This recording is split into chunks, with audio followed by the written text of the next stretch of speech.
हाय aspirants, नमस्कार आप सभी को। द गफलत में आप सभी का स्वागत है। एंशिएंट हिस्ट्री वाला जो पोर्शन है, यानी कि क्लास 6 हिस्ट्री की जो एनसीईआरटी किताब है आर पास्ट 1, उसके फर्स्ट चैप्टर को हम स्टार्ट करने जा रहे हैं। चैनल के साथ में नए जुड़े हो आप, इस सीरीज के साथ में पहले जुड़े हो तो एक बार इंट्रोडक्टरी लेक्चर को देख लीजिएगा। 40 मिनट का लेक्चर है। हिस्ट्री की बेसिक्स, पूरी timeline, stone age, ice age, ये सारी बातें बताई गई हैं। डेटिंग की क्या क्या प्रक्रियाएं हैं, सोर्सेज ऑफ हिस्ट्री क्या होता है, लिटरेरी सोर्सेज क्या है, आर्कियोलॉजिकल सोर्सेज क्या है, पेंटिंग से हमें क्या मदद मिलती है, पॉटरी वगैरह, ये सबका डिस्कशन किया हुआ है। तो आपका फाउंडेशन जो है वो उस लेक्चर में होगा। ये लेक्चर उतना बड़ा नहीं होगा 40 मिनट का, क्योंकि वहां पर बहुत सारी चीजें बतानी थी, लेकिन फिर भी इसका जो फाउंडेशन है वो उसके साथ में लिंक्ड है प्रीवियस लेक्चर, तो जरूर देख के आइएगा। और साथ ही साथ में जो लोग नए जुड़े हैं, इन आईडीज को आप फॉलो कर सकते हो, जुड़ सकते हो इनसे, डिपेंडिंग अपॉन आपका क्या क्या है। अगर आप जीएस के साथ एंथ्रोपोलॉजी भी पढ़ रहे हो तो आप सारी आईडीज के साथ में जुड़ सकते हो। ये वाली एंथ्रोपोलॉजी की आईडी है @गफलत, जहां पर आप मुझे देख रहे हो, हमारे यूट्यूब चैनल का नाम है। और यहां पर इसी का टेलीग्राम चैनल इसी नाम से है। आप टेलीग्राम पे जाओगे, सर्च करोगे @गफलत, आपको ये चैनल मिल जाएगा। और इसके ऊपर जाकर के आप ये जो पीडीएफ हम बड़ी अच्छे तरीके से बनाते हैं और पीपीटीज को बनाते हैं यहाँ पर आपके कोर्स की, सारे जाते रहेंगे। अभी तो ये शुरुआत की है हमने, क्लास 6 की एनसीईआरटी से क्लास 12 की एनसीईआरटी तक जाएंगे। फिर स्टैंडर्ड किताबें हैं आपकी, ancient, medieval, modern, art and culture, समय मिला तो वर्ल्ड हिस्ट्री पे भी जरूर लेकर के आएंगे, तो उसके साथ आप जरूर जुड़ सकते हो। इंग्लिश कंटेंट हमारा इस पे होगा। कुछ चीजें हैं जो दोनों इंग्लिश ही में रहती हैं, तो दोनों चैनल पे आपको मिलता रहेगा। कोई डाउट है, कुछ पूछना है मुझसे पर्सनली, आपको जानना है, तो मेरी आईडीज इंस्टाग्राम की भी दी हुई है, ईमेल आईडी भी है, स्क्रीनशॉट ले लो, आप रख लो, मुझे यहाँ पर कम्युनिकेट कर सकते हो। लेक्चर से जुड़ी हुई कोई भी समस्या है, कोर्स से जुड़ी हुई कोई समस्या है, कुछ समझ में नहीं आ रहा है, तो चैट बॉक्स में उसको लिख दीजिए। आपके अगर डाउट्स अच्छे खासे मुझे लगे कि अकोमोडेट हो रहे हैं, तो हम हो सकता है आगे चलकर इसके ऊपर एक जूम सेशन ले सकते हैं, गूगल मीट या यूट्यूब लाइव करके भी आपके डाउट्स को रिजॉल्व करेंगे। नाउ ये आपको इंडेक्स मैंने दिखाया था क्लास 6 की एनसीईआरटी का पार्ट 1, जो आर पास्ट 1 है। 10 चैप्टर हैं। पहले वाले लेक्चर में इंट्रोडक्शन हमने खत्म कर लिया था। आज यहाँ पर what, where, how and when की बात हम करने वाले हैं। ये पूरी एनसीईआरटी एंशिएंट इंडिया के साथ में डील कर रही है। हम जानने की यहाँ पर कोशिश करेंगे कि पास्ट में कौन कौन से लोग थे इंडिया के अंदर में, इंडियन सब कॉन्टिनेंट में, वो कहाँ पर थे, कहाँ रहते थे, क्या करते थे, कैसे थे, ये सारी बातों का यहाँ पर जिक्र होने वाला है। उससे पहले हमारा कॉन्स्टिट्यूशन जो आर्टिकल 1 जैसे बताता है, इंडिया दैट इज भारत, तो उस भारत के थोड़े से दर्शन कर लेते हैं। इंडियन सब कॉन्टिनेंट का मैप आपके सामने लगा हुआ है। ये नॉर्थ वेस्टर्न एरिया है, यहाँ पर कई सारी इंपॉर्टेंट रिवर्स बह रही है, इंडस से लेकर के आपकी जो झेलम है, जो चिनाब है, जो ब्यास है, जो रावी है, ये सारी रिवर हैं। एक समय पे पार्टीशन से पहले जो पाकिस्तान का आज का हिस्सा है, वो भी इंडियन सब कॉन्टिनेंट भारत का हिस्सा हुआ करता था। ठीक है, अफगानिस्तान का कुछ पार्ट अगर आप और पीछे जाते हो तो वो भी हमारे साथ आप जोड़ करके देख सकते हो। और इससे अब जब आगे आओगे तो ये हमारे नॉर्दर्न प्लेन्स है। अच्छा, ये नॉर्दर्न वेस्टर्न रीजन बहुत इंपॉर्टेंट है, बिकॉज आज से 4000 साल पहले से लेकर के age late age some around 1000 years, 500 years ago, बहुत सारे माइग्रेशन आपको इसी रूट से आते हुए दिखाई दिए। कुछ तो सिर्फ माइग्रेशन थे और कुछ इन्वेजन और अटैक थे जो भारत के ऊपर आपको देखने को मिले। कई सारे जो ऐसे किंगडम्स है वो आपको शिफ्ट होते हुए मिलेंगे towards the northern fertile plain, जो इंडो गैंगेटिक प्लेन है ना, एलुवियल लैंड है। बहुत इंपॉर्टेंट रीजन है हर तरीके से, सोसाइटी, कल्चर, रिलीजन और पॉलिटी के हिसाब से भी। क्यों? गांधी की जो पूरी की पूरी यात्रा है पॉलिटिकल, वो यहाँ से शुरू हुई, चंपारण बिहार से। बुद्ध की जो धरती भूमि है वो नॉर्थ इंडिया के इस रीजन के अंदर में दिखाई देगी। भारत का सबसे पहला प्रधानमंत्री और भारत का वर्तमान प्रधानमंत्री, इनकी जो कॉन्स्टिट्यूएंसी है वो भी यहीं पे दिखाई देगी। तो बड़ा इंपॉर्टेंट रीजन है पॉलिटिकली, सोशली और कल्चरली भी। ठीक है ना, तो ये रीजन है। और ये नॉर्थ के रीजन को साउथ से डिवाइड करती है। हमारी यहाँ पर जो विंध्यन रेंजेस आपको दिखाई दे रही हैं, एक बहुत इंपॉर्टेंट रीजन रहा है कि क्यों साउथ के अंदर में एक स्टेबिलिटी रही है और ज्यादा साउथ के अंदर में प्रोग्रेस आपको दिखाई दिया है, इकोनॉमिक प्रोग्रेस खास करके, बिकॉज मोस्ट ऑफ द जो इन्वेजन्स हुए वो ये आपके नॉर्दर्न वेस्टर्न रीजन से आपके दिखाई दिए। विंध्यन रेंजेस को पार करके साउथ तक वो इन्वेजन नहीं पहुंचे, पॉलिटिकल स्टेबिलिटी रही, इसलिए प्रोग्रेशन भी रहा। जहां पर शांति है वहीं पे आपकी तरक्की भी आपको आते हुए दिखाई देती है। मेंस में इसके ऊपर एक क्वेश्चन भी पूछ चुका है कि भाई जो आपका जस्ट अ सेकेंड, जो आपका कल्चर है, सोसाइटी है, ये किस तरीके से ज्योग्राफी के ऊपर डिपेंड करता है। भारत की ज्योग्राफी कैसे दूसरे चीज़ों को डिसाइड करती है। नेक्स्ट आपका ये नॉर्थ ईस्टर्न रीजन है, गारो हिल से लेकर के जो आपकी खासी हिल्स, मेघालय के अंदर में काफ़ी खूबसूरत इलाका है, बांग्लादेश के साथ बॉर्डर यहाँ पर दिखाई देता है। देन आपका सिक्किम, अरुणाचल है, ठीक है ना, ऊपर की तरफ काफ़ी बर्फ रहती है। जाओगे आप 0 पॉइंट लाचेन, लाचुंग, देश की जो दुनिया की आई थिंक जो सबसे लॉन्गेस्ट, सबसे हाइट पे जो लेक है गुरुडोंगर, वो भी आपको सिक्किम के इलाके में दिखाई देती है। तो ये नॉर्थ ईस्ट का रीजन है। ब्रह्मपुत्र जैसी इंपॉर्टेंट जो नदियाँ हैं यहाँ पर असम के लेकर के नॉर्थ ईस्ट के और भी क्षेत्रों के अंदर में ये बह रही है।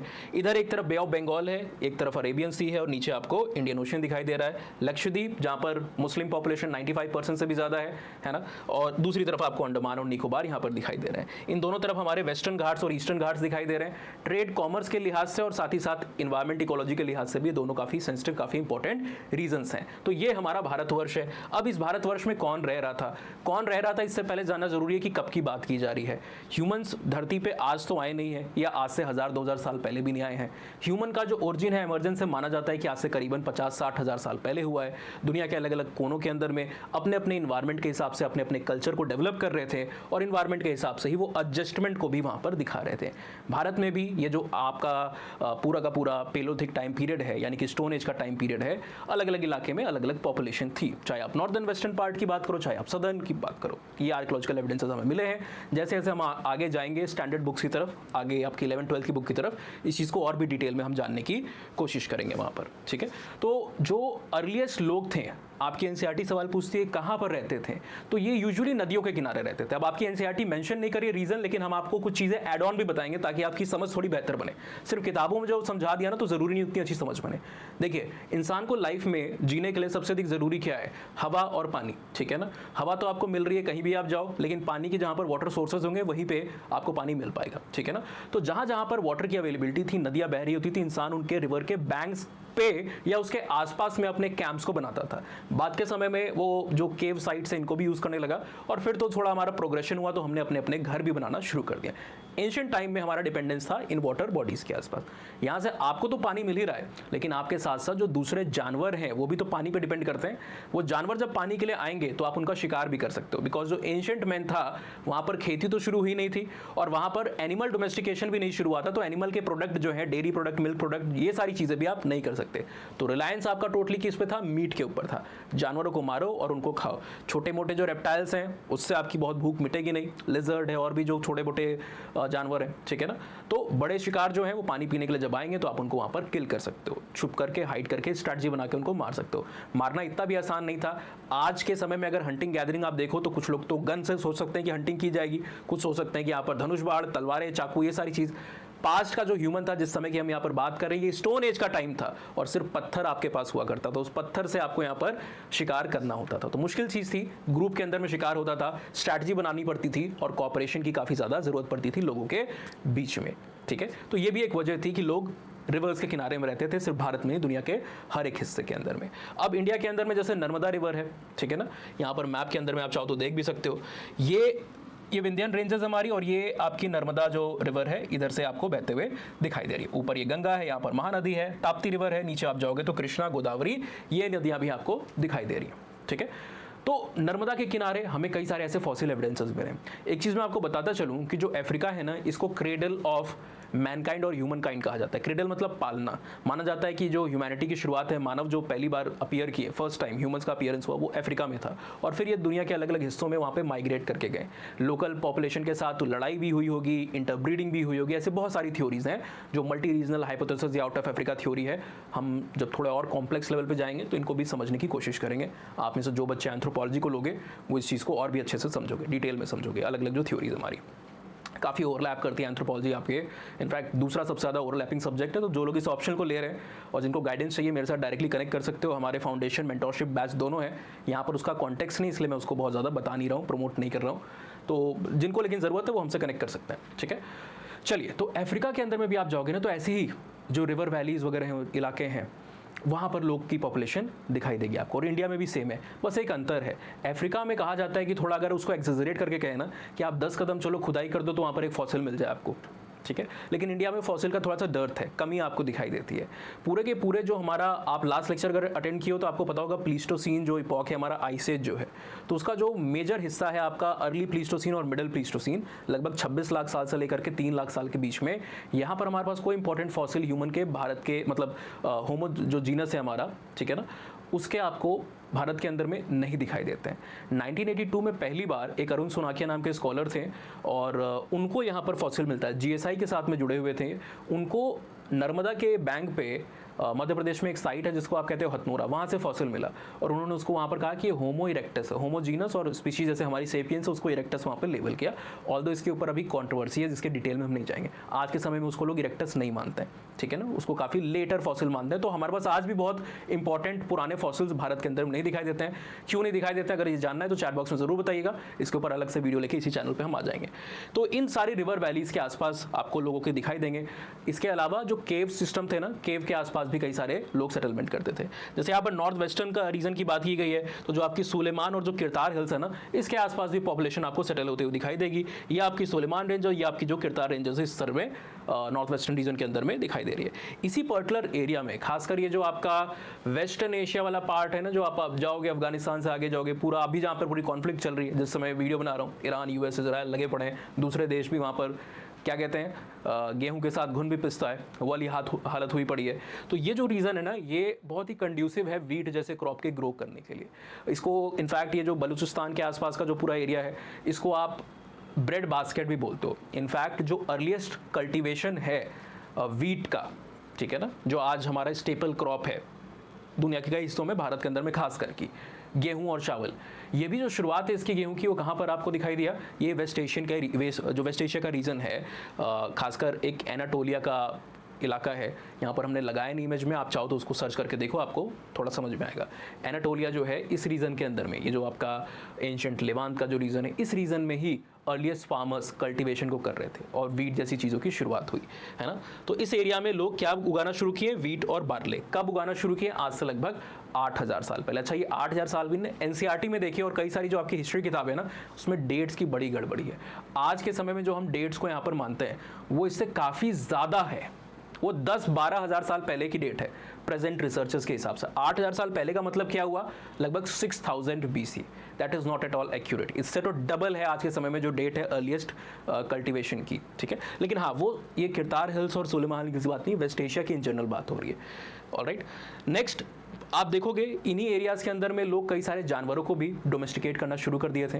प्लांट और एनिमल दोनों डोमेस्टिकेशन शुरू हो चुका था। इस समय को आप न्यूलिथिक एज कहते हो या न्यू स्टोन एज कहते हो। जानवरों में इंसान शीप, गोट, कैटल, इन सारी चीज़ों को यहाँ पर ग्रो कर रहा था और छोटे छोटे जो हैमलेट्स हैं, सेटलमेंट्स हैं, विलेजेस हैं, उनके अंदर में इंसान रहा करता था, ठीक है। ये एक ट्रांजिशन को भी दिखाता है। ये जो स्पेसिफिक एरिया जिसकी बात हो रही है नॉर्थ वेस्ट के अंदर में, सुलेमान, करतार हिल्स का, ये ट्रांजिशन भी दिखाई देता है आपको अर्ली फार्मिंग कम्युनिटीज़ के तरफ का इंडियन सब कॉन्टिनेंट में। यहाँ पर कुछ स्टोन टूल्स दिए हुए हैं रेफरेंस के लिए, है ना। ये तो फिर भी थोड़े से सोफिस्टिकेटेड दिखाई दे रहे हैं, एडवांस दिखाई दे रहे हैं। जो प्रिमिटिव टूल थे जिसको आप ओल्डोवान टूल कहते हो, चिलियन, प्रीचिलियन टूल्स कहते हो, कॉपर चॉपर चॉपिंग टूल्स कहते हो, जिसको पेबल टूल्स भी कहा जाता है, ये तो और भी क्रूड होते हैं। कई बार तो आप देख के बता भी नहीं पाओगे कि असली में टूल थे या फिर कुछ और थे, मतलब सिंपल पत्थर थे। हाँ, यहाँ पर इमेज दिख गई। हाँ, ये है थोड़े से जो पेबल टूल्स की कैटेगरी में आने वाले टूल्स हैं। इसके दो वेरिएंट होते हैं, एक चॉपर टूल और एक चॉपिंग टूल। अंतर क्या है मैं आपको बता दूं क्या, है तो नहीं यहाँ पर हम आपको बता सकते हैं। एक काम करते हैं, हम नोटपैड खोल लेते हैं साथ साथ में, तो एक साथ हमारे दोनों काम होते रहेंगे, ठीक है।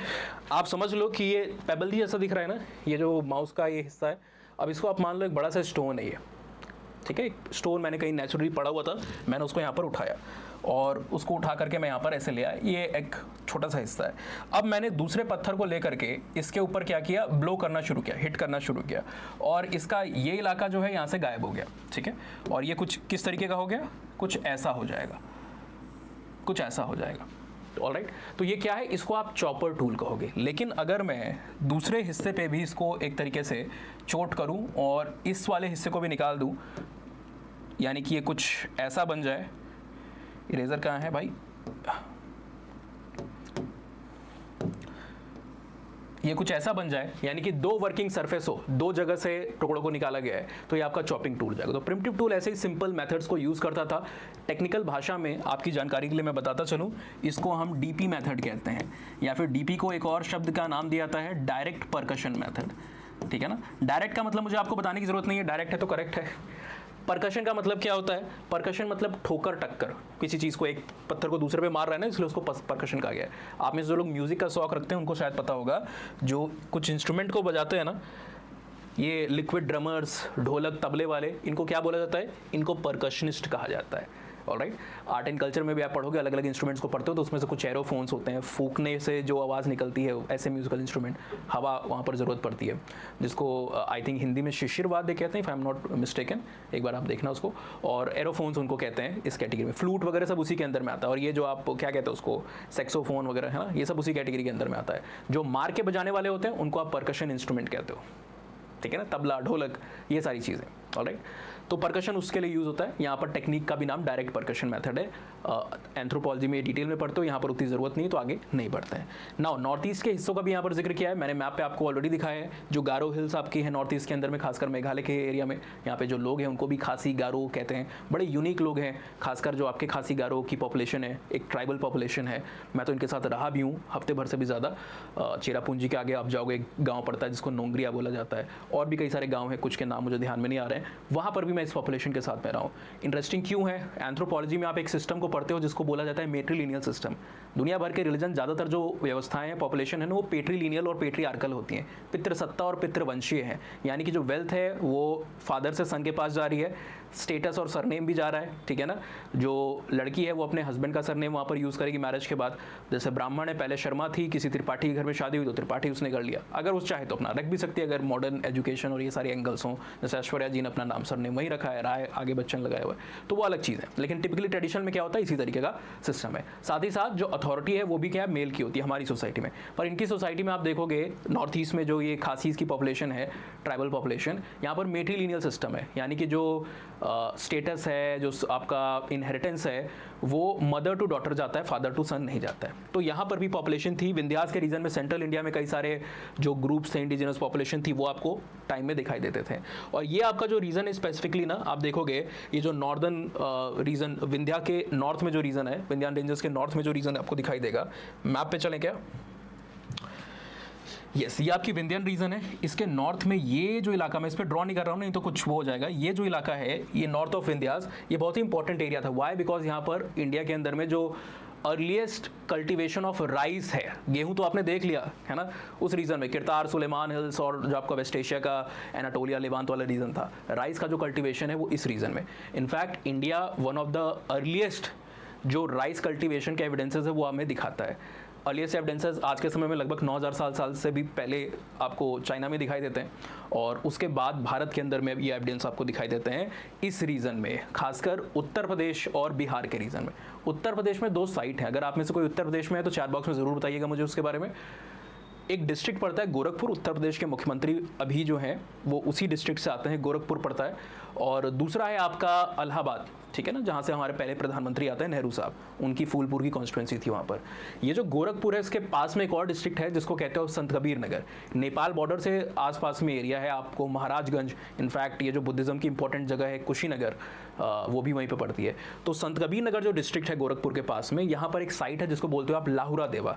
और जो हमने इलाहाबाद बताया, प्रयागराज जिसको आप कहते हो, इलाहाबाद में एक साइट है जिसको आप बोलते हो कोलडीवा। ये दोनों साइट हमें रफली 5500 BC के आसपास के एविडेंसेस देती हैं राइस कल्टीवेशन के, यानी कि आज से 7500 साल पहले के।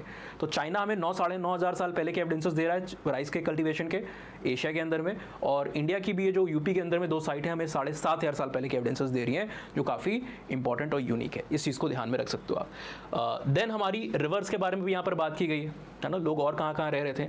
आप देखोगे लगभग 4700 ईयर्स पहले कुछ जो अर्लीस्ट सिटी थी हमारी, वो इसी जो इंडस वैली का, जो इंडस रिवर के आसपास का जो एरिया है ना, वहाँ पर रह रही थी। ये समय अगर आप इसको BC में ट्रांसलेट करो तो कितना होता है, इसको साइड में कर देते हैं, बोर्ड को डिवाइड कर देते हैं। 4700 ईयर्स अगो की बात हो रही है, यानी यहाँ पर 2700 BC की बात हो रही है, 2700 BC की बात हो रही है, ठीक है। आई होप आपको ये जो BC है और ये जो AD है और ये जो CE है और BCE है, इसके बारे में आइडिया होगा। नहीं है तो मैं बताता चलूँ, आपके NCERT में अंत में लिखा है, मैं पहले ही बता देता हूँ। BC का मतलब होता है यहाँ पर before Christian era, before Christian era, है ना, sorry before Christ, not before Christian era, वो BCE के अंदर में आता है, बिफोर कॉमन एरा। ये क्या है? BC मतलब बिफोर क्राइस्ट, BCE मतलब before common era, not Christian era. ये आपका एनो डोमिनी, है ना, मतलब ईयर ऑफ द लॉर्ड, और ये आपका कॉमन एरा। इसका मतलब क्या है, देखिए ये दोनों जो हैं एडी और सीई दोनों एक ही बात को कहते हैं। अंतर क्या है कि जो सीई है ये एक सेक्युलर टर्म है, किसी धर्म के साथ में लिंकेज या रेफरेंस को नहीं जोड़ता है, और यह आपका क्रिश्चियन या क्रिश्चियनिटी धर्म के साथ में लिंक को जोड़ता है। AD in the year of lord यानी कि पूरी जो समय की परिकल्पना है ये इस बेसिस पे कि जीसस क्राइस्ट का जन्म जब माना जाता है, जब हुआ था, उसको आप 0 पे लेते हो, उसके बाद का समय आप 1 2 3 और उसके पहले का समय जो है वो आप उस तरीके से करोगे, ठीक है ना। एक जो बीसी है माइनस, इस तरीके से आप प्लस और माइनस के अंदर में यहाँ पर ऑपरेट कर रहे हो। तो 0 एक रेफरेंस पॉइंट के तौर पे जीसस क्राइस्ट के बर्थ को वहाँ पर ले लिया जाता है। कॉमन एरा जो है वो कोई बात वही कर रहा है, टाइम पीरियड सेम ही है, लेकिन वहाँ पर टर्म जो है, जो शब्द का इस्तेमाल हो रहा है वो किसी रिलीजन के साथ में नहीं जोड़ करके देख रहा है, एक न्यूट्रल टर्म, एक सेकुलर टर्म को यूज़ कर रहा है। सेम यहाँ बीसी और बीसी में भी है। बीसी एक सेकुलर टर्म है आपका, बीसी जो है एक तरीके से रिलीजन के साथ में रेफरेंस को जोड़ता है। बिफोर क्राइस्ट, क्राइस्ट से पहले के जन्म से पहले का जो समय था वो आपका जाएगा। तो 1 BC, 2 BC, 100 BC, 200 BC, 300, 500, 1000 BC, 1500, 200, 1000 BC, है ना, इस तरीके से। तो अभी जो हम हैं वो किस में है, हम 2026 एडी में है या हम 2026 कॉमन एरा में है। तो अगर हमें आज से 4000 साल पहले के समय की बात करनी हो या 4700 साल पहले की बात करनी हो तो वो क्या होगा, यानी कि 2700 बीसी। अभी 2700 बीसी में हो क्या रहा था, बिटवीन 2700 बीसी टू अराउंड 18 और 1900 बीसी आपका जो टाइम था वो मैच्योर इंडस वैली सिविलाइजेशन का समय था। मैच्योर इंडस वैली सिविलाइजेशन का था। ये जानकारी दिखी नहीं है हमारे एनसीईआरटी में, है नहीं, पर फिर भी आपको यहाँ पर बताते चलूँ। एक और चीज़ आप समझो, सिविलाइजेशन क्या है। सिविलाइजेशन को सिंपली आप कह सकते हो एक एडवांस्ड स्टेज ऑफ कल्चर, एक प्रोग्रेस्ड स्टेज ऑफ कल्चर। क्यों प्रोग्रेस्ड है, क्योंकि कल्चर जो आपके पहले थे स्टोन एज के समय में या बाकी इसके बाद में मेटल एजेस में भी, उससे कैसे डिफरेंट था ये जो समय इंडस वैली सिविलाइजेशन का था, या जिसको हड़प्पन सिविलाइजेशन भी आप कहते हो, इस रिगार्ड्स में डिफरेंट था कि यहाँ पर एडवांस टाउन प्लानिंग से लेकर के कई सोफिस्टिकेटेड आर्किटेक्चर और सिस्टम्स काफ़ी मॉडर्नाइज्ड दिखाई देते हैं। तो लगभग 4700 साल पहले, आज से 4700 ईयर्स अगो, यानी 2700 बीसी के आसपास में जो अर्लीस्ट सिटी है वो यहाँ पर फ्लरिश कर रही थी, इंडस और उसकी ट्रिब्यूटरीज के आसपास, ठीक है। अर्बन सेंटर्स यहाँ पर दिखाई दे रहे थे और ये टाइम पीरियड जो था वो ब्रॉन्ज एज का था। किसका था, ब्रॉन्ज एज का। अब आगे आ जाते हैं, यहाँ पर रिवर गंगा की बात है। गंगा के आप देखोगे जो south of the Ganga region है ना, इसको यहाँ पर मगध बोला जाता था। एक बहुत बड़ा और बहुत ही समृद्ध प्रॉस्पेरस जो किंगडम है या जो एक सीट है इंपॉर्टेंट पॉलिटिकल सीट, वो आपको मगध में दिखाई देता था। मॉडर्न डे की अगर आप बात करोगे तो ये फिलहाल बिहार का जो रीजन है उसके अंदर में आता है। तो एक बहुत बड़ा किंगडम यहाँ पर फ्लरिश कर रहा था साउथ ऑफ गंगाज, अगर आप देखोगे इस पर्टिकुलर रीजन में। और ये जो आपको एक्सपेंशन ऑफ मगध दिखाई दे रहा है between 6th century to 4th century BC. कई सारे इंपॉर्टेंट राजा आए यहाँ पर, रूल किया, है ना। पाटलिपुत्र जैसी जो कैपिटल सिटीज़ उनके बारे में आपने यहाँ पर सुना होगा। कैपिटल्स चेंज भी की जा रही हैं, आगे आप इसके बारे में पढ़ोगे, शिफ्ट हो रही हैं कैपिटल्स, और बड़े बड़े पावरफुल राजा यहाँ पर आए। ऐसे राजा जिससे एक समय के लिए सिकंदर यानी अलेक्जेंडर द ग्रेट की जो आर्मी है वो भी घबराया करती थी, है ना। नंद वंश आपको दिखाई दे रहा है, उसके बाद मौर्य वंश दिखाई दे रहा है, and later so many other kingdoms flourish in this particular region. Next यहाँ पर नेचुरल फ्रंटियर्स की भी बात करता है हमारा जो एनसीईआरटी है। कई सारे जो हिल, माउंटेन्स, सी से घिरा हुआ है हमारा, जो कि एक तरीके से हमारे सब कॉन्टिनेंट के नेचुरल फ्रंटियर्स का। आपने देखा विंध्यान हिल्स हैं, किरतार सुलेमान हिल्स हैं, आपने देखा कई सारे जो माउंटेन्स हैं, माइटी हिमालयाज है, और भी कई सारे माउंटेन्स हैं। साथ ही साथ में हमारी जो सी है, एक तरफ आपका बे ऑफ बंगाल, एक तरफ अरेबियन सी, एक तरफ इंडियन ओशन। तो बड़े बड़े समंदर, बड़े बड़े जो महासागर हैं वो आपको यहाँ पर दिखाई दे रहे हैं, जो हमारे इंडियन सब कॉन्टिनेंट को मार्क करते हैं। नेक्स्ट यहाँ पर एनसीईआरटी हमारा डिस्कस करता है अबाउट द कल्चर। पीपल के बारे में बता दिया, कहाँ पे रहते थे उसके बारे में बता दिया, क्या कर रहे थे, हंटिंग गैदरिंग कर रहे थे बेसिकली, है ना। इसके बारे में सेकंड चैप्टर और जिक्र करेगा, हंटिंग गैदरिंग और इकोनॉमी के बारे में। अब यहाँ पर कल्चर की बात है, ये जो लोग रह रहे थे उनके बारे में हमें कैसे पता चल रहा है, कौन लोग थे, इनके विचार क्या थे, आइडियाज़ क्या थे, तो वो हमें पता चलता है अलग अलग कल्चरल मटीरियल से। पहले लेक्चर में आपको बताया मैंने, कल्चर के जो मटेरियल है उसको 2 हिस्सों में बांट सकते हो, या कल्चर के जो एविडेंसेस है वो 2 फॉर्म में आपको दिखाई देते हैं, एक मटेरियल कल्चर, एक नॉन मटेरियल कल्चर। जिसको आप सेंस कर सकते हो, छू सकते हो, परसीव कर सकते हो, वो आपके मटेरियल कल्चर के अंदर में आ जाते हैं। जैसे ये है ना, ये अगर किसी को मिले 2000 साल बाद तो ये मटेरियल कल्चर का एविडेंस है, वो देखेगा क्या है ये, क्या होता रहा होगा, इससे सोचने की कोशिश करेगा। और दूसरा नॉन मटेरियल कल्चर, जिसको आप टच नहीं कर सकते हो, परसीव नहीं कर सकते हो, यानी जैसे हमारे आइडियाज़ हैं, हमारे बिलीफ हैं। फॉर एग्जाम्पल, आप किसी एक चीज़ में मानते हो, आपकी मान्यता है, कोई टैबू है, कोई रूल को आप फॉलो करते हो, तो ये सामने वाले को नहीं पता चलेगा जब तक आपने इसको कहीं पे लिखा ना हो। ये आपके विचार हैं, ये इंटेंजिबल है, ठीक है ना, इंटेंजिबल आपको दिखाई देंगे, अमूर्त फॉर्म में एग्जिस्ट करते हैं। तो जो भी मूवमेंट है, लोग का जो मूवमेंट यहाँ पर हो रहा था एक रीजन से दूसरे रीजन, हमने कहा ना काफ़ी सारे माइग्रेशन, इन्वेजन दोनों हो रहे हैं यहाँ पर, तो जो लोग मूवमेंट कर रहे हैं एक जगह से अलग जगह, वो अपने इन्हीं रूल्स को, जिसकी हमने बात की, अपने नियम कायदे, अपने कल्चर, अपने कस्टम, अपने ट्रेडिशन, अपने फेस्टिवल, अपनी वैल्यूज़, इन सारी चीज़ों को लेकर के जा रहे थे। और एक दूसरे से जब मिल रहे थे इतने सैकड़ों साल में, तो इनके बीच में एक ट्रांसफ्यूजन हो रहा था, कोई दूसरे के कल्चर को इन्वाइब कर रहा था, इनकॉर्पोरेट कर रहा था अपने कल्चर में, कोई नए कल्चर का यहाँ पर क्रिएशन हो रहा था। तो new ways of carving stone यहाँ पर एमर्ज हुए, इसी तरीके के इंटरेक्शन के थ्रू। जो म्यूजिक है, अलग अलग तरीके का कंपोजिशन यहाँ पर आया, खाना पकाना और अलग अलग जो पद्धतियाँ हैं वो हमारी आई। नेक्स्ट यहाँ पर एनसीईआरटी आपकी डिस्कस करती है कि जिस जगह पर हम हैं उसका नाम कहाँ से आया।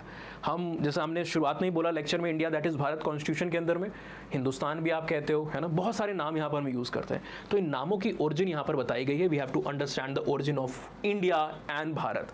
ये शब्द कहाँ से आया, हमारा ये दोनों शब्द का हमसे कोई लेना देना नहीं है, ना तो हिंदुस्तान, ना तो हिंदू, ना तो भारत का अब तो हम पढ़ेंगे एक तरीके से हमारे ही लिटरेचर के अंदर में, और ना तो इंडिया यहाँ पर, ठीक है।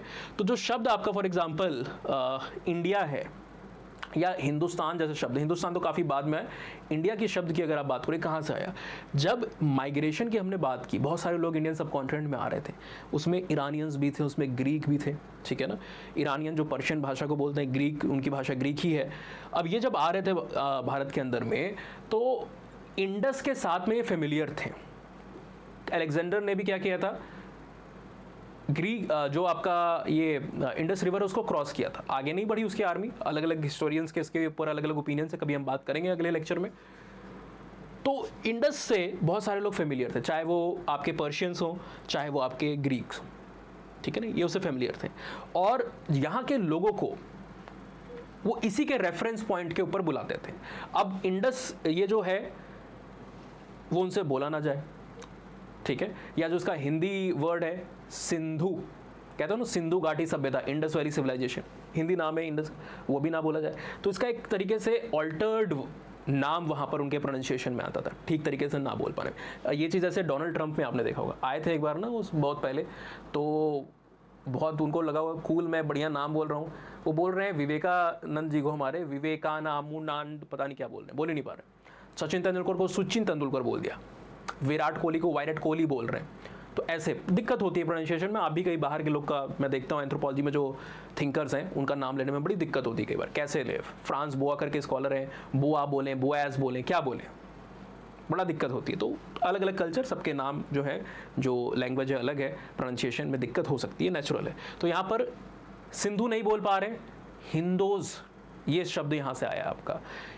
इंडस की जगह जो इंडोस शब्द है ये आया, और यही ग्रेजुअली जो आपका हिंदू शब्द है या फिर इंडिया शब्द है यहाँ से आता है। तो जो हिंदू शब्द है उसका रूट पर्शियन भाषा से है, जो इंडिया शब्द है उसका रूट जो आपका ग्रीक है भाषा, उससे आपको निकलते हुए देखने को मिला। तो एक आपको पता चल गया कि जो हमारे देश का, हमारी भूमि का जो कि नाम है इंडिया, वो कहाँ से आया, ग्रीक लैंग्वेज से आया, और जो इंडस रिवर है उसके ऊपर ये बेस्ड है। दूसरा नाम भारत है। कई लोग आपको थोड़ा सा कन्फ्यूज है शायद, कई लोग को मैंने बताते हुए देखा कि जो भारत शब्द है ये ऋग्वेद के अंदर में लिखा हुआ है, ठीक है ना। अब वो भारत है या भरत है, वो चीज़ को हमें यहाँ पर देखना है, क्योंकि वहाँ पर किसी एरिया के टर्म्स में बात नहीं की गई है ऋग्वेद के अंदर में, एक पॉपुलेशन के टर्म्स में बात की गई है। जो ऋग्वेद के अंदर में जो जिक्र आता है भारत शब्द का या भारत शब्द का, वो एक क्लैन को हाईलाइट करने के लिए, it is for a clan, या फिर आप ये कह सकते हो एक ट्राइब के लिए। जैसे आज ट्राइब देखते हो ना, गोंड ट्राइब है, ये ट्राइब है, तो ट्राइब या बैंड या एक क्लैन के लिए, वहाँ पर पॉपुलेशन के लिए जिनका एक पर्टिकुलर कल्चर होता है, उसके लिए वो टर्म यहाँ पर इस्तेमाल था। बाद के समय में हम इसको एक देश के तौर पे यूज़ करने लगे, बट जो अर्लीस्ट रेफरेंस है वो इसका किसी रीजन या किसी भी क्षेत्र के लिए ना होकर के एक पॉपुलेशन के लिए था, जो एक अर्ली पॉपुलेशन थी, ठीक है, तो यहां से आया। अच्छा, इसके बाद ऋग्वेद के बाद अगर आप देखोगे ना, तो इवन जो हमारे कुछ पुराण हैं, ऑलराइट, उनमें भी भारत शब्द का आपको जिक्र देखने को मिलता है। जैसे विष्णु पुराण के अंदर में एक वर्ष है, उत्तरम यत्र समुद्रस्य हिमाद्रश्चैव च दक्षिणम वर्षम तद नाम भारत भारतीयत शतति। तो वहाँ पर भारत जो शब्द है वो आया है, लेकिन वो किंग भरत के रेफरेंस में जो शब्द है वो आपको आते हुए दिखाई देगा, जहाँ पर डिफाइन कर रहा है इस पूरे लैंडमास को इन टर्म्स ऑफ जियोग्राफी की। एक तरफ हिमालय है माइटी और एक तरफ आपका जो समुद्रश्य यानी कि समुद्र है, और यहाँ पर इसके बीच में जहाँ पर भरत की संतति यानी संतानें जहाँ पर वास करती हैं, खेलती हैं, रहती हैं, वो एरिया को वहाँ पर डिफाइन करने की कोशिश करी। ठीक है, तो ये चीज़ को आपको ध्यान में रखना है, टर्म्स कहाँ से आए। नेक्स्ट जो हम पास्ट की बात कर रहे हैं, एनसीईआरटी हमें समझाती है, डिस्कस कर रही है 6th क्लास की, कि इसके हमारे सोर्सेज क्या हैं। ये चीज़ मैंने ऑलरेडी आपको पहले लेक्चर में बताई, तो मैं बहुत डिटेल में नहीं जाऊँगा। जब भी हम हिस्ट्री को, पास्ट को, इतिहास को पढ़ रहे हैं, तो हमारे पास दो तरीके के ब्रॉड सोर्स हैं, एक आर्कियोलॉजिकल सोर्स होते हैं और एक लिटरेरी सोर्स होते हैं। लिटरेरी सोर्स जो कुछ लिखित में चीज़ें जानकारी है, आर्कियोलॉजिकल ज़्यादातर मटेरियल के फॉर्म में होता है। तो आर्कियोलॉजिकल सोर्स में क्या क्या चीज़ें हैं, मटेरियल रिमेन्स, क्या हो सकता है, कुछ भी हो सकता है जिसको आप टच या परसीव करो। जैसे स्टोन एज जो अर्ली या ओल्ड स्टोन एज है, वहाँ पर हमारे पास कोई भी बहुत ज़्यादा टूल्स वगैरह नहीं हुआ करता, मतलब बहुत एडवांस टूल किट नहीं थी, एडवांस मटेरियल नहीं था हमारे पास, पोजेशन बहुत कम था लोगों के पास। लेकिन जब आप अपर पेलोथिक में आओगे, लोअर पेलोथिक से अपर पेलोथिक में आओगे, लोअर पेलोथिक कब से कब तक है, लगभग 33 लाख साल से लेकर के 3.5 साढ़े 4 लाख साल तक। उसके बाद मिडिल पेलोथिक शुरू होता है 3.5 साढ़े 4 लाख साल से लेकर के 50-60 हज़ार साल तक, और 50-60 हज़ार साल से लेकर के लगभग 18,000 साल तक आपका अपर पेलोथिक आता है। इसी समय में निएंडरथल्स भी आपको निएंडरथल के बाद जो आपके एनाटॉमिकली मॉडर्न होमोसेपियंस हैं, वो भी इसी समय में आपको आते हुए दिखाई देंगे। निएंडरथल्स तो मिडिल पेलोथिक में ही आपके आ चुके थे। ठीक है, तो अपर पेलोथिक में जो लोग थे, जो पॉपुलेशन थी, अलग अलग स्पीशीज थी दुनिया भर में, ना सिर्फ भारत में, यूरोप में, हर जगह पर, वो क्या बना रही थी, they were making important artifacts, material artifact. जैसे कोम्ब है, बना लिया था, फ्लूट बांसुरी बना ली थी, हारपून से शिकार करने के लिए बना लिया हुआ था, आइवरी यानी कि जो हाथी का वो होता है ना, दाग जो होता है, उससे बनी हुई जो वो क्या कहते हो आप, निडल्स, सुई होती है, सुई धागे वाली, वो बना ली थी। ऐसी 50 चीजें बनाई थी, है ना। तो मटेरियल कल्चर के अंदर में ये सारी चीज़ आती है, जो हमारे जैसे घर में जो भी चीज़ है, वस्तुएं हैं, वैसे ही पास्ट की जो भी वस्तुएं। अब हमारे यहाँ तो मॉडर्न सोसाइटी में तो ज़्यादा कॉम्प्लेक्स चीज़ें, उनके पास उतनी कॉम्प्लेक्स टूल किट नहीं थी। देन पॉटरी, पॉटरी भी आपका मीजोलिथिक में आया था सबसे पहली बार। मीजोलिथिक के अंत में पॉटरी आती है। शुरुआत की पॉटरी हाथ से बनाई जाती थी और सूरज की रोशनी में उसको सुखाया जाता था। बाद में व्हील की जब डिस्कवरी हुई, इन्वेंशन हुआ व्हील का, जो हमने वो किया, तो व्हील मेड पॉटरी आपकी बनने लगी प्रॉपर। ठीक है, इसको छोड़ के जो कॉइन्स और सिक्के हैं वो भी बहुत बाद में आए। करेंसी जो है, इसकी जो पढ़ाई है उसको हम न्यूमिस्मेटिक्स बोलते हैं, ये भी बाद में आया। और देन इंस्क्रिप्शन, अलग अलग इंस्क्रिप्शन जैसे आप पढ़ते हो ना, जैसे अशोका का इंस्क्रिप्शन है या किसी और राजा का है, वहाँ पर कई बार उनकी प्रशंसाएं लिखी होती हैं। प्रशस्ति कहते हो, प्रयाग प्रशस्ति के बारे में आप सुना होगा, या तो उनके कॉन्क्वेस्ट के बारे में बताया गया होता है, वो पब्लिक के लिए, जनता के लिए क्या काम कर रहे हैं। जैसे आजकल हर चौराहे पे आप जाओगे, पेट्रोल पंप पे जाओगे, तो जैसे उसमें ना ऑन अ लाइटर नोट इसको लेना है हमें, बीच बीच में हंसी मजाक भी होना चाहिए। जिसने मार्वल की मूवी देखी है, स्पाइडरमैन वगैरह, तो स्पाइडरमैन कोविड के बाद आई ना, एंड गेम जो था एवेंजर्स का, जिसमें वो टोनी स्टार्क मर जाता है, आयरन मैन मर जाता है, उसके बाद स्पाइडरमैन की एक मूवी आई, far away from home, no way home, कोई तो आती है, मुझे नाम नहीं उतना याद है। तो उसमें वहाँ पर वो कहता है कि भाई जहाँ जाता हूँ, where I go I see him, उसको हर जगह वो टोनी स्टार्क हीरो बन गया भाई, मर गया वो, ठीक है, लोगों की जान बचाने के लिए, धरती को बचाने के लिए, तो हर जगह उसकी फोटो है। वैसे भारत में आप गली गली नुक्कड़ नुक्कड़ जाओ, पेट्रोल पंप पे जाओ, तो आपको एक शख्स दिखेगा जिसको आप देख के कहोगे wherever I go I see him, वो है हमारे प्राइम मिनिस्टर। हर जगह पोस्टर, बैनर, सब कुछ लगे हुए हैं। ऑलराइट, तो वैसा ही है कि यहाँ पर अगर आप देखोगे, इंस्क्रिप्शन राजाओं के पहले के समय के लगे होते थे, वो उनके बारे में काफ़ी सारी चीज़ों को बताते थे, रूल्स को भी कई बार बताया जाता था, इंपॉर्टेंट जो डेवलपमेंट्स हैं उसको भी वहाँ पर जिक्र किया जाता था कि अब ये हो गया, वो हो गया, सारी चीज़ें थी। लिटरेरी सोर्सेज जो आपके रिटन मटेरियल हैं, ये 3 कैटेगरी में आ सकते हैं। एक तो रिलीजियस, धर्म से जुड़ी हुई चीज़ें हैं, जैसे आपके स्मृतिज हो गए, पुराण हो गए, धर्मशास्त्र, सूत्र जो आपकी मनुस्मृति वगैरह है, नारद संहिता, ये सारी चीज़ें हो गई। सेकुलर अकाउंट जो हो गए, जैसे अर्थशास्त्र हो गया, है ना, मुद्र राक्षस हो गया, या कोई और है, भृगु संहिता है आपकी, तो ये पर्टिकुलरली किसी रिलीजियस कोड ऑफ कंडक्ट को वहाँ पर नहीं बता रही, कोई नॉलेज को वहाँ पर शेयर कर रही है। ऑलराइट, योग सूत्राज हैं आपके पतंजलि के। नेक्स्ट आपके फॉरेन अकाउंट्स, बाहर से आकर के लोग, जो ट्रैवलर्स आते थे, जो देखते थे समाज को, कल्चर को, उसके बारे में जो लिखते थे, मेगास्थनीज का इंडिका, फाइयान, आइजिंग, ट्रेवेनियर, बर्नियर, बाद के समय में तो शुरू से अंत तक कितने सारे लोग आए, उनके अकाउंट्स भी आते हैं। ये सब हमारे हिस्ट्री के सोर्स हैं। अब इन हिस्टोरिकल सोर्स में जब हम लिटरेचर के एक सोर्स की बात कर रहे हैं, तो यहाँ पर बहुत इंपॉर्टेंट है कि पास्ट में जो चीज़ें होती थी, लंबे समय तक वो सिर्फ कम्युनिकेशन में एक से दूसरे इंसान के पास ट्रैवल हुई, है ना। लेकिन बाद में इंसान ने क्या किया, उसको लिखना, प्रिजर्व करना शुरू किया कि हम उसको कहीं लिखते हैं ताकि आगे की जनरेशन, बाकी लोग को भी हमारे बारे में पता चल सके जब हमारी पॉपुलेशन ना हो यहाँ पर। तो कहाँ पर लिखा जाता था, आप देखोगे कि historians often use the word source to refer to the information that they have found from. कहाँ से मिल रहा है उनको, रिटन जो इन्फॉर्मेशन मिल रही है हिस्टोरियंस को, मैन्युस्क्रिप्ट्स, ठीक है, या फिर इंस्क्रिप्शंस, या फिर आर्कियोलॉजिकल जो एविडेंसेस हैं। तो इसमें पहले हम मैन्युस्क्रिप्ट का जिक्र कर लेते हैं। मैन्युस्क्रिप्ट आपका 2 लैटिन शब्दों से यहाँ पर मिलकर के बना हुआ है। इसमें जो मैनु शब्द है ना, मनु नहीं है ये हमारा, मैनु शब्द जो है उसका मतलब होता है हैंड। तो हैंड रिटन बेसिकली ये चीज़ें आपको दिखाई देती थी बुक के फॉर्म में, जैसे हम आज पढ़ते हैं उस तरीके से, ठीक है। पाम लीफ जो होता है उसके ऊपर लिखा होता था, या फिर जो स्पेसिफिकली प्रिपेयर्ड, स्पेशली प्रिपेयर्ड जो आपके बाग ऑफ ट्री होते हैं, कुछ बर्च जैसे जो प्लांट होते हैं ना, उसके बाग से भी इस चीज़ों को वहाँ पर बनाया जाता था, उसी के ऊपर लोग वहाँ पर लिखते थे। यूजुअली ये टेम्पल्स या मोनेस्ट्रीज में इसको सजो करके संभाल करके रखा जाता था, लेकिन कई बार इंसेक्ट और भी कई सारी चीज़ों की वजह से ये डिस्ट्रॉय भी होते रहते थे। आज भी हमें कोई मैन्युस्क्रिप्ट अगर एंशिएंट मिलती है ना खराब फॉर्म में, तो म्यूजियोलॉजी की नॉलेज जो है, म्यूजियम की साइंस जो है, वो बहुत हेल्पफुल होती है, क्योंकि हम आज भी तो इसको रखने वाले हैं ना, किस तरीके से इसको रखा जाए कि ये फर्दर स्पॉयल ना हो। कई सारे प्रिजर्वेटिव्स, कई सारे केमिकल्स, कई सारी चीज़ों को यहाँ पर यूज़ किया जाता है, लगातार सफाई की जाती है कि धूल, मॉइस्चर, ये सारी चीज़ें ना पहुँचें, नहीं तो स्पॉयल हो जाता है मटीरियल, है ना। तो हमने आज भी इनको बड़ा सजो करके रखा है। पहले के ज़माने में काम टेम्पल्स, मोनेस्ट्रीज करते थे, लेकिन वहाँ पर डर बना रहता था, कई बार इंसेक्ट्स और बाकी वजहों से खत्म हो जाते थे, या फिर कोई इन्वेजन हो रहा है तो वो भी लोकल लिटरेचर को डिस्ट्रॉय कर देता था कि दूसरे की संस्कृति को हटाओ, हमारी संस्कृति को हम थोपेंगे सामने के ऊपर, ठीक है। चलिए, इसके अंदर में क्या था, रिलीजियस बिलीफ थे, प्रैक्टिसेस थे, राजाओं के बारे में वंशावली, उनके एनेक्डोट्स, उनकी वीरता की किस्से कहानियाँ, मेडिसिन और साइंस से जुड़ी सारी जानकारियाँ ऐसे मैन्युस्क्रिप्ट्स के अंदर में लिखी जाती थी। इसको छोड़ करके कई सारी एपिक्स और पोएम्स भी लिखी गई। एपिक्स अलग अलग भाषाओं में, कौन कौन सी भाषाएं थी, संस्कृत में भी लिखी जा रही थी, जैसे आपकी वाल्मीकि की रामायण है, या फिर जो आपकी महाभारत है, ये बड़े बड़े एपिक्स जो आपके हैं। प्राकृत भाषा में भी लिखी जाती थी, जो ज़्यादा कॉमनर्स की जो भाषा होती थी ना, वो वर्नाकुलर जो लैंग्वेजेस हैं आपकी, या फिर तमिल जैसी जो भाषाएं हैं साउथ इंडिया के अंदर में, द्रविडियन फैमिली में, उनके अंदर में ये सारी चीज़ें मैन्युस्क्रिप्ट को, जानकारी को लिखा जा रहा था। इंस्क्रिप्शन ऑलरेडी मैंने आपको बताया है, किसी सॉलिड सरफेस के ऊपर, पिलर्स के ऊपर, स्टोन्स के ऊपर इसको क्या किया जाता था, एनग्रेव किया जाता था, और लंबे समय तक ये चलती थी, है ना। जैसे आयरन पिलर को अगर आप देखोगे, दिल्ली में जाओगे, ये आपका मेहरौली का जो इलाका है, कुतुब मीनार का जो एरिया आपको दिखाई दे रहा है, तो वहाँ पर आपको इंस्क्रिप्शन दिखाई देगा, अशोका के कई सारे स्तंभ है उसके ऊपर आपको दिखाई देगा। तो क्या है, they were the writings on relatively hard, solid जो मैंने बोला शब्द, हार्ड सरफेस, जैसे स्टोन हो गया या मेटल हो गया, उसके ऊपर लिखा है। ये विक्ट्रीज की भी जानकारी देते थे, ऑलरेडी मैंने इसके बारे में आपको ऑलरेडी बताया हुआ है। जैसे अशोक का एक इंस्क्रिप्शन कांधार में आपको दिखाई देता है, जहाँ पर ग्रीक और अरमैनिक जो स्क्रिप्ट है उसका यहाँ पर यूज़ किया गया है, ठीक है।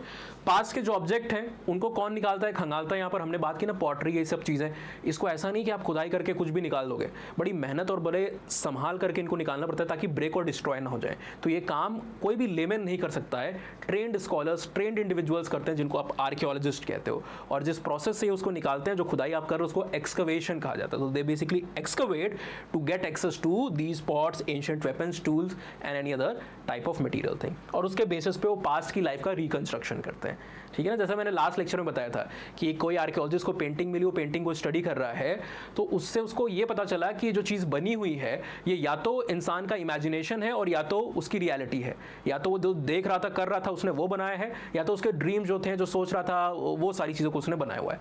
कैसे पता चलेगा? अगर उसने कोई एनिमल को हंट करते हुए दिखाया है, वो नेचुरल एनिमल है, आज भी हो सकता है आपको दिखाई दे रहा हो, आज हो सकता है वो एक्सटिंक्ट भी हो गया हो, तो भी आपको कैसे पता चल सकता है? आप आर्कियोलॉजिकल रिकॉर्ड देखो, उसके आपको फॉसिल्स मिल जाएंगे, उसके आपकी बोन्स तो मिलेंगे, रिमेन्स मिलेंगे, अगर वो असली में जानवर हुआ होगा। कुछ ऐसी चीज़ों को भी इंसान ने दिखाया जो पैशन या ड्रीम से जुड़े हुए होते थे, है ना, इमेजिनरी होते थे, आधा इंसान है और आधा जानवर है।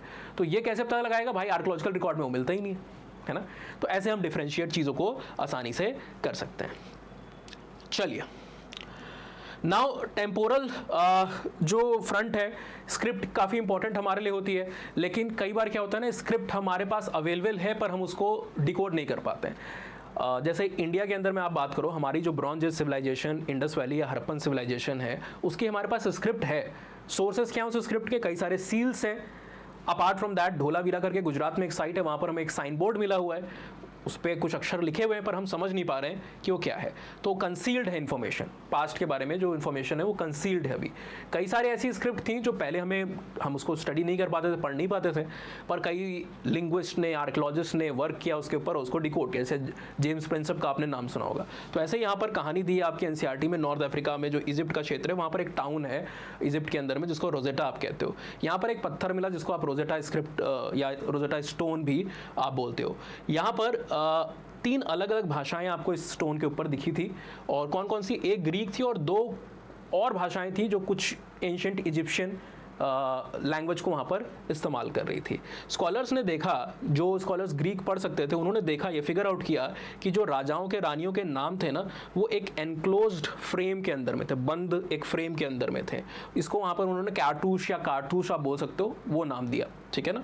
अब इन्होंने क्या किया, दे place this Greek and the Egyptian, जो एक ग्रीक के अंदर में अक्षर थे जो इजिप्शियन थे, उसको साइड बाय साइड रखा और उसके बेसिस पे आइडेंटिफाई किया जो साउंड फॉर विच जो आपके इजिप्शियन लेटर वहां पर रिलेटेड थे, ठीक है, या जो उसको रेफर कर रहे थे, और इसके बेसिस पे यहाँ पर डिकोड किया गया हमारे रोजेटा स्टोन को, और हमें वहाँ पर इजिप्शियन जो इन्फॉर्मेशन है इजिप्शियन सिविलाइजेशन के बारे में वो पता चलती है। जैसे यहाँ पर देखा गया, वो इमेज तो यहाँ पर लगी नहीं है, लेकिन उसमें देखा गया कि जैसे लायन जो है it stood for letter L, उसी तरीके से जो बर्ड है वो लेटर A के साथ में जुड़ा हुआ है।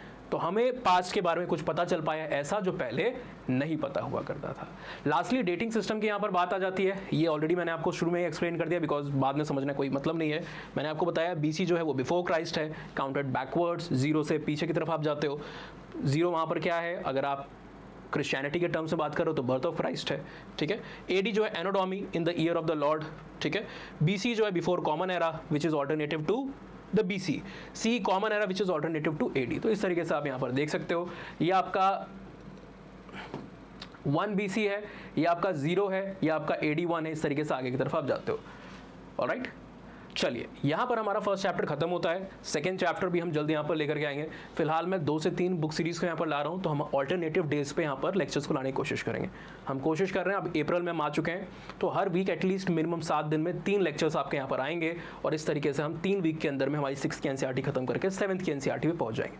हो सकता है टाइम मिला मुझे सैटरडे संडे को मैं कुछ ज़्यादा लेक्चर शूट कर दूँ। आपको चैट बॉक्स के अंदर में यहाँ पर बताना है किस तरीके से आपको लगा, चीज़ें, जानकारी ज़रूर बताइएगा। और जो मटीरियल है PDF है वो हम लगातार इस पर भेजते रहेंगे, तो आप हमारे साथ इन IDs पे भी कनेक्ट हो जाओ। Thank you very much, good bye, take care, all the best for your preparation.